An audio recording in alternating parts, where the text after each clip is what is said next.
Hetsika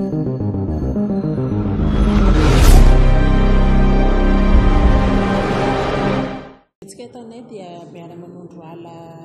rombapolo sy roa arivo. Izy io dia hetsika fampivondronana ny tambazotra ny mpanatao saritany eto Madagasikara, ifanakalozana traikefa eo amin'ny resaka tao saritany. Mandritra ny 2 andro dia misy ny hetsika fiofanana izara ny paikady netinaina mokatra ny tao saritany izay vokarin'ny manondro ala, ary ny andro faharoa kosa dia fifanakalozana izany hoe anazava ireo mpamokatra saritany, anazava ny saritany izay mivokariny izany izara sy hifanakalo hifanampy amin'ny traikefa. Ny ankamaroany dia mahakasika ny fiarovana ny ala sy ny fiarovana ny tontolo iainana eto Madagasikara. Anisan'ny fitaovana ilaina ny famokarana tao saritany amin'ny resaka fiarovana ny tontolo iainana, manampy satria azo refesina sady azo tsapaitanana ny vokatra hita avy ao anatin'ny saritany. Dia manampy be dia be indrindra amin'ny fanaraha-mason'ny ala eto Madagasikara. Ny antony namoahana an'ireny saritany ndraiky moa dia nisy fifaninana na mafy challenge izay nataonay niarahana tamin'ireo tambazotra ny mpakafy tao saritany. Nalefanay tamin'ny tambazotra sosialy izy io ary tena maro tokoa ny namaly ny antso, samy te hizara ny izay tsara ao aminy. Ny saritany vokarin'olona dia zaraina ary misokatra ho an'ny rehetra. Ny saritany ilay ampiratian'ireto kosa dia miankina amin'izay tompon'ilay namokatra ilay saritany ampiasana azy. Ny anay izany dia manampy fitaovana amin'ny fanaraha-mason'ny ala mba ho efikasy kokoa ny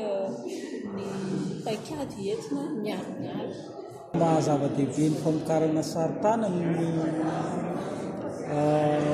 fiarovana ny tontolo iainana dia saritany izany no mora hanaraha-maso ny fiovana misy eo amin'ny resaka fitantanana ny ala. Ohatra fotsiny hoe malaza tato ny resaka afo ohatra dia amin'ny alalan'ny saritany ianao no afaka mamaritra hoe eto ilay toerana may, na hoe ohatra ny ahoana ny fitarany iny, satria ny saritany dia vokarina avy amin'ny alalan'ny sary avy amin'ny zana-bolana,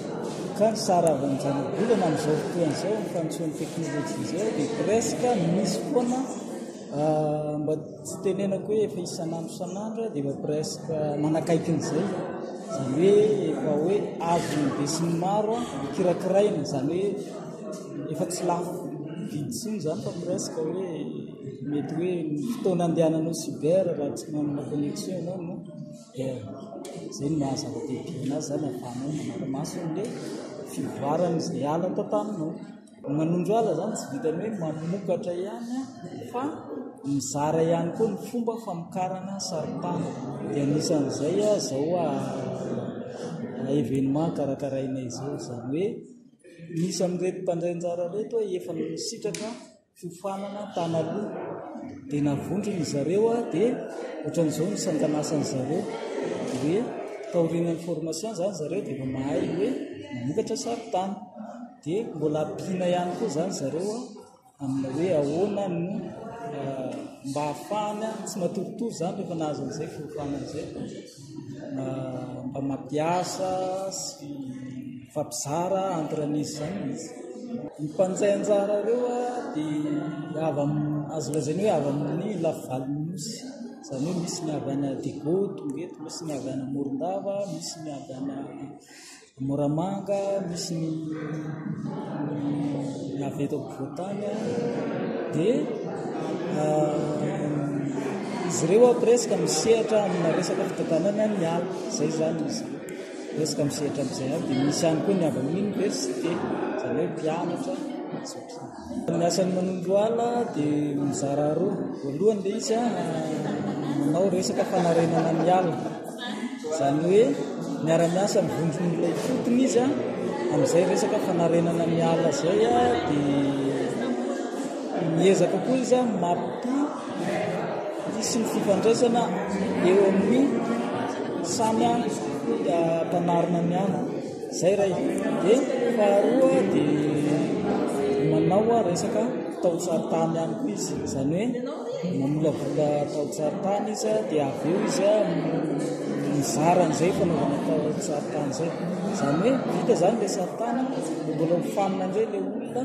amina fampiasana an'ilay saritany indrindrandrindra ny saritany vokariny manondrala dia manasongadina voalohany indrindra ny teny malagasy ary ny voambolana fotony zava-dehibe zay satria ny fotony ny tena miaro hoe mahafantatra ny fampiasana ny oaly sy mahafantatra ny tsindry na ny pression manjady amin'ny oaly ka raha ohatra hoe misy fahasamihafana ny misy elanelany entre ny eny fotony sy le baiko ohatra dia mety sarosarotra ny fitatana nomboka tamin'ny taona 2014 zany hoe namola volana an'le projet zany tany amin'ny 2011 fa ny tena hoe mivotsaka tsery zay nanomboka tamin'ny 2014 ankoatran'le famokarana teo miasa ataonay dia maninana ty mampiofana mizara fiofanana maimaim-poana aloha izy hatreto sorana an'zareo mpamatsy vola mizara mandeha mitety faritra zay dia mizara hoe ahoana ny